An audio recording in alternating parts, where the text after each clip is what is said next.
I'm on my way to see The Flash, but first I gotta stop for some theater snacks. Nothing too melty. Fine choice. Spent a lifetime trying to right the wrongs of the... All right, let's make this quick, because it's The Flash, right? Okay.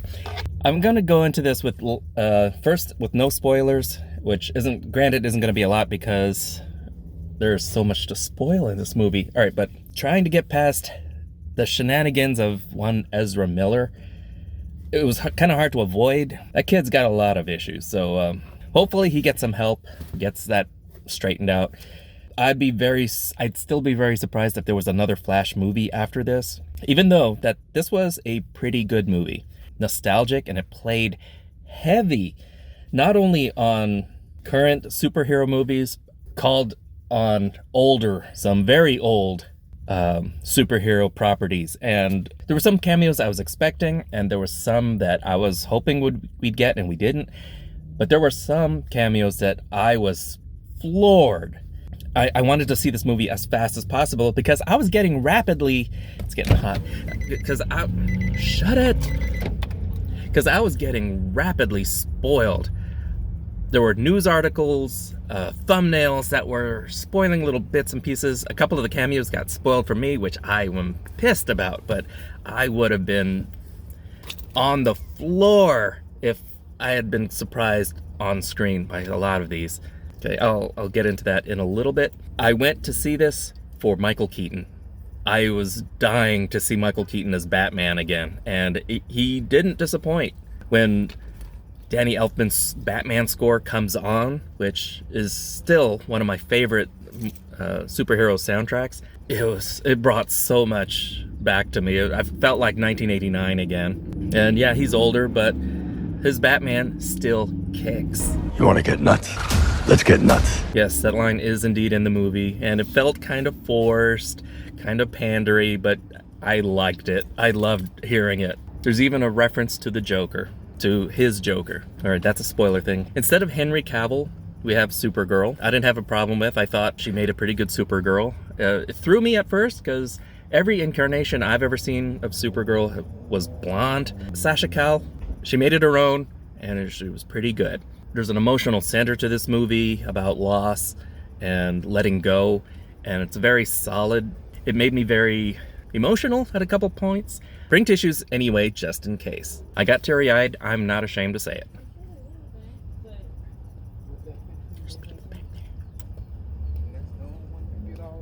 No, I'm not a maniac talking to myself. Okay, I want to talk about the spoilers now. And I like these scenes where you start to see the Flash, just how powerful he can be and what he's able to do with his power set.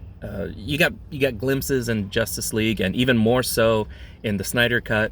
It was nice really seeing him here strut his stuff.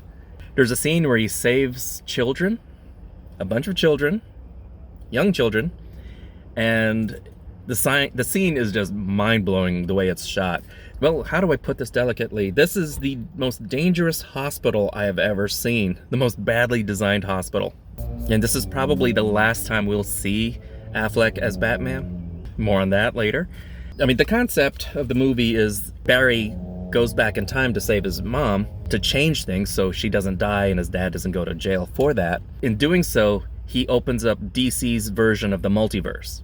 And he breaks a bunch of things in the timeline. Bruce Wayne has a very interesting explanation for the time shift with using spaghetti, which, if anyone ever asks me about time travel, I'm going to use spaghetti. He made that spaghetti look good. Maybe I'm just hungry. The effect of when he is traveling back in time, it kind of makes this arena, and it's surrounded by images of bookmarks, I guess, or moments from his history, and they kind of repeat in an interesting pattern. It looks very CG. I feel like that's their intent. The people in this arena don't look real, but I'm not sure they're meant to. But it was a neat effect. I kind of liked it. And the way he would scroll back and forth and the things would change. It was a really neat original effect. The cameos. I did not expect to see so many cameos. How much do I want to spoil? I'll record this now and then I'll decide just how far to go. You start getting glimpses of other timelines, other realities. You'll see other versions of Superman, including my first Superman, George Reeves. It's a very quick shot, but you see him. You definitely see him. Adam West's Batman. Nicolas Cage, Superman, which was planned, never happened. I saw that picture, we all did, and I thought, this looks ridiculous. This will never work. This looks stupid. And when I saw what they did with him in here, there's a quick shot of him fighting. Kind of sells, kind of works. I would not mind seeing it anymore. Up, up, and away. World's worst Nick Cage impression. There is a Wonder Woman cameo. Gal Gadot shows up. There's a very quick Aquaman cameo. And I still don't know how I feel about this. You see and this got spoiled to me online, Christopher Reeve. Sequence with Christopher Reeve and Helen Slater as Supergirl. It was great seeing Christopher Reeve in the full Superman suit, and he's right next to Helen Slater as Supergirl. They look amazing. Still, I don't know how I feel about that. It's a little ghoulish. At the same time, it's a great honor to see him again. It's such a gray area. I'm probably going to be debating it over time. But my initial response, I was just blown away to see them again. And I'm sure the more I think about it, the more the moral things will kind of set in. Christopher Reeve, still great to see you in the suit. You'll always be my first Superman. Actually, my first theatrical Superman. When I was a little kid, George Reeves was my first Superman on the TV show, not counting the cartoons. And then Christopher Reeve was the guy who made me believe a man could fly. Henry Cavill, not in this movie. There's a quick CG shot of him in that time thing. Very artificial. They all did Henry Cavill dirty. I mean, he was a terrific Superman in my opinion. Michael Shannon back as Zod. The other two Kryptonians who were fighting with him, I'm not sure they weren't completely CG. They didn't quite look right. They didn't quite look human. There's a lot of digital doubles in here, so there's a lot of the fighting you could tell was artificial and CG. And that brings me to some of the effects. Some of the effects looked terrific, looked great, and some of it looked janky. This is a tip for Hollywood. Stop trying to make CG babies. You can't do it yet. Don't. Stop. They all look fake. We'd rather you throw dolls around the screen than this.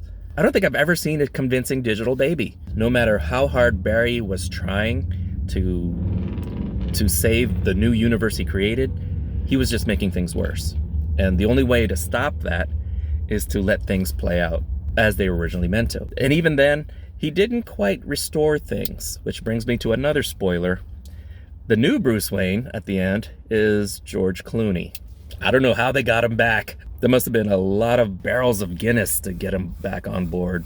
He seemed like he was comfortable. He made peace with it. Do I think he's going to be Bruce Wayne from now on if they continue this? Probably not.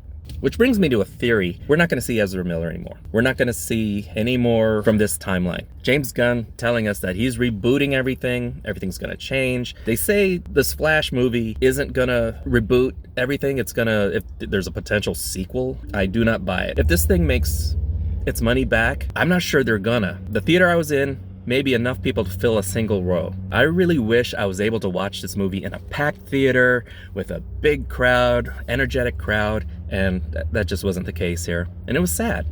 I mean, there was a lot of crowd-pleasing moments in here. A lot of geeks like me would have been cheering and booting at the screen. There were just so many things that were exciting. I feel like a lot of people are gonna miss out.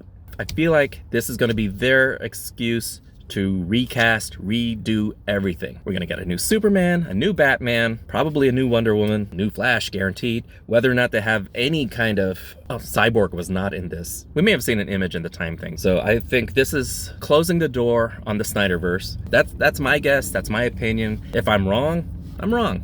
If I'm not, someone owes me a Coke. So The Flash, I'm giving 4 Bs. It was great on the nostalgic level, but so much nostalgia, and a lot of it kind of rang hollow. Like, they did it just because they were counting on making audiences go, "Ooh, look at that." Some of the character development was rushed, but it was entertaining. It kept me interested for 2.5 hours. There is an after-credit sequence at the very end, so stick around for that. Not terribly important, but it is funny. Oh, and that's another thing about this movie. It's funny. it allows itself to be funny. Finally, DC movies are having a sense of humor about themselves. Because even if you're in a story that's serious and dire and world-changing events, you don't have to be slapstick.